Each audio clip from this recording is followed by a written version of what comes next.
Vous souffrez, peut-être sans le savoir, de TMS, de troubles musculo-squelettiques, des troubles souvent liés à la pénibilité du travail. Ces TMS occupent d'ailleurs la première place des maladies professionnelles. Dans les Deux-Sèvres, leur nombre a été multiplié par 6 en seulement 10 ans. Et pourtant, certaines entreprises font l'effort de modifier certains postes de travail.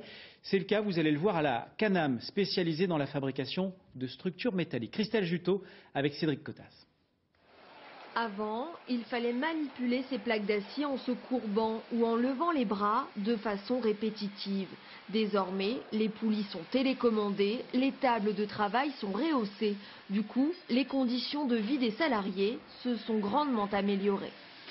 C'est moins fatigant, j'ai moins de charges à lever, j'ai beaucoup moins de travail. J'ai plus mal aux mains, beaucoup moins déjà. Beaucoup moins mal aux bras, les gestes, je travaille à hauteur donc plus mal au dos non plus. 2 postes ont été restructurés pour environ 85 000 €. Un investissement raisonnable grâce au soutien du MEDEF qui est à l'origine de ce changement via un accompagnement spécialisé. En fait, beaucoup d'améliorations entraînent relativement peu de coûts. Alors évidemment, il y a des améliorations qui ont des coûts réels, mais bien souvent, c'est de la logique, c'est de l'analyse de poste, c'est de l'ergonomie. La meilleure arme, en fait, c'est la prévention. Donc c'est pour ça qu'on a engagé ce dispositif qui est totalement vertueux. Une action vertueuse, certes, mais qui sert aussi l'entreprise. Moins d'accidents du travail, moins d'arrêts maladie et donc moins de dépenses en indemnité sur le long terme.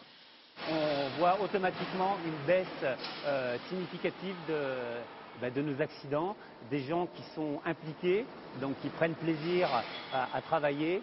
Et le fait de travailler dans de meilleures conditions, meilleure qualité, s'en ressent aussi dans le produit qui sort aussi de qualité. Une expérience réussie qui lui a donné envie de construire aux normes ergonomiques ce grand atelier d'une valeur de 400 000 €.